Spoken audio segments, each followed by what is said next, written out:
Yoshinao Nambu est né à Kobe, Japon, en 1943, dans une famille de pratiquants d'arts martiaux.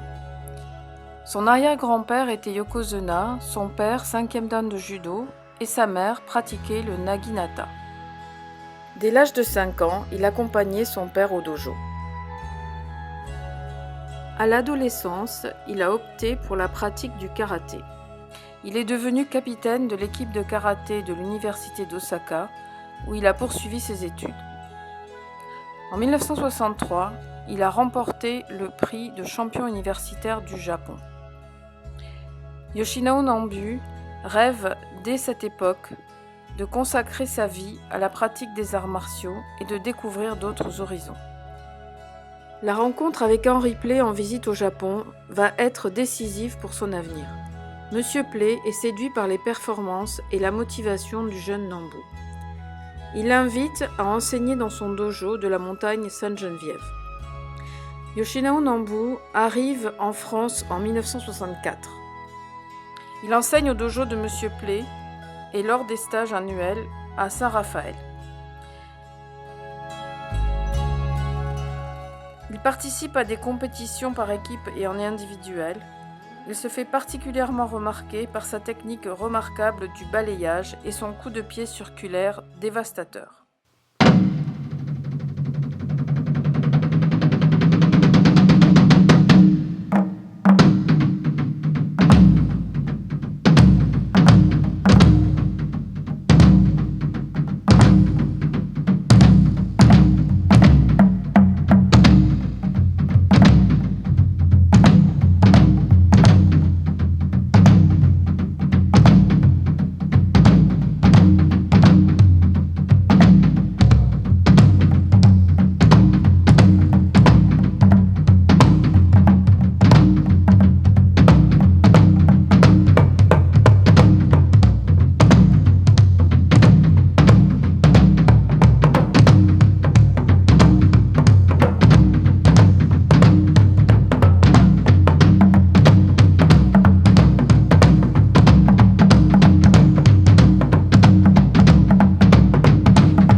Il remporte la Coupe d'Europe en individuel et la Coupe de France à 2 reprises.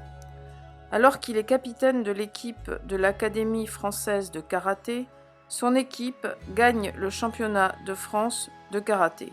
Elle compte notamment parmi ses membres Dominique Valera et Jean-Pierre Lavorato, qui sont encore aujourd'hui des figures incontournables du karaté français. Yoshinao Nambu les amène avec lui au Japon pour une découverte de la vie et de la pratique des arts martiaux dans son pays.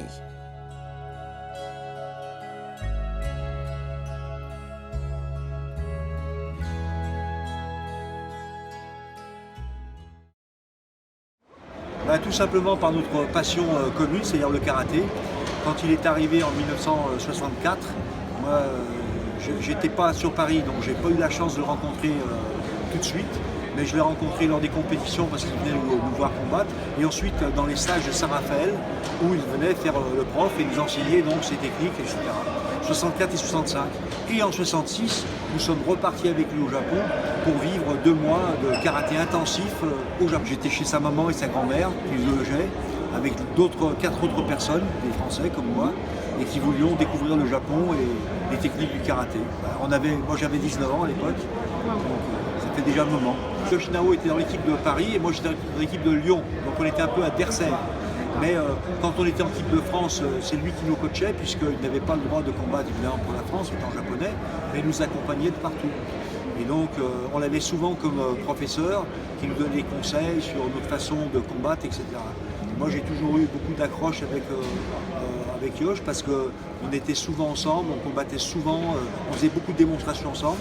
Et un jour il a voulu faire ce que avant c'était une Coupe d'Europe qui se déroule à Cannes. Et on a fait la finale ensemble. On a fait la finale et Yoshinao m'a battu sur un coup de pied. Alors après je lui ai montré un vestiaire, je lui ai dit regarde mon coup de pied. Et lui il m'a fait regarde le tien. Seulement son coup de pied était plus puissant et lui il avait gagné parce qu'il avait un coup de pied super puissant et rapide. Voilà, c'est un combattant extraordinaire, extraordinaire. Avec une vision du combat, un sens du placement, une intelligence de combat extraordinaire. Moi c'était la première fois que je voyais quelqu'un qui m'apportait quelque chose vraiment, quoi. Voilà. Parce que cette sensation du combat, je l'ai toujours eue. Depuis l'âge de tout petit, j'ai toujours combattu, donc je l'avais. Mais lui, il arrivait à trouver les petites clés qui permettaient encore de s'améliorer. Et ça, il y a très peu de Japonais qui sont capables de le faire. Voilà. En 1968, il ouvre son propre dojo dans le 17e. C'est le dojo Villa Terrace. Maître Tani vient de lui confier la mission de développer le Shokokai en Europe. En octobre 1969, il organise le 3e championnat du monde de Shokokai à Paris. Mais il souhaite développer un travail plus personnel, basé sur l'esquive et la contre-attaque, qui ne correspond pas à la vision de Maître Tani. En 1970, il décide donc de reprendre son indépendance et crée son propre style, le karaté Sankukai. Il fait venir des assistants japonais pour le seconder et entreprend de voyager à travers le monde pour enseigner sa nouvelle méthode, dont la pratique se développe rapidement et avec succès. Alors, Sensei Nambu et moi, on est même universitaires. Donc, comme il était déjà en France, il revient de temps en temps au Japon et dans le club de karaté. Donc, je crois qu'il avait besoin de quelqu'un, qu'il est venu en tant qu'universitaire et il a parlé de ça. Est-ce que quelqu'un qui peut venir? Et moi de première, oui, c'est moi. Donc, voilà, je suis venu en 72. Et cette époque, il avait club dans la Paris, dans le 17e, qui s'appelle Nambu Dojo Paris. Voilà. Cette époque, il a juste commencé Sankukai. Oui. Avant, c'était Shukokai. D'ailleurs, Shukokai, il a développé actuel pas mal. C'est grâce à lui, d'ailleurs. Il a la petite idée de son façon de travail qui va complètement différent parce que Shukokai à l'époque, même encore d'ailleurs, assez ligne droite. Ouais. Et je crois que lui, il a décidé de différences techniques qui fait beaucoup de circulaires, mouvements, gestes. Donc évidemment qu'il ne peut pas rester Shukokai. Donc il a continué son façon de travail et il a fondé Sankukai. Donc quand il a quitté Shukokai, mais il y a beaucoup de gens qui étaient suivis à son enseignement, donc changeait pas mal Shukokai à Sankukai. Petit club, mais oui, il y avait beaucoup de monde, français, mais beaucoup de Européens, Scandinavie, jusqu'à l'Afrique. Donc je me souviens très bien que cette époque, il y a beaucoup de gens qui passent pour les apprendre. Un jour, 2 jours, une semaine, certains quelques mois, qui restaient dormir dans le club. Je me souviens très bien de cette époque, il y avait un mot qui s'appelle, d'ailleurs c'est Nambu qui m'a appris, le mot français, comme ça. Vous comprenez ça? Sans rien parler langue, mais comme ça. Là, avec ça, franchement, j'ai vécu tranquillement pendant des années. Donc, il y a comme ça la première, pas comme ça. Après, là, ces deux-là, jusqu'à parfait. Voilà, ça, c'est le sensei qui m'a appris.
1976, 17 pays participent au premier championnat du monde de karaté Sankukai à Monaco.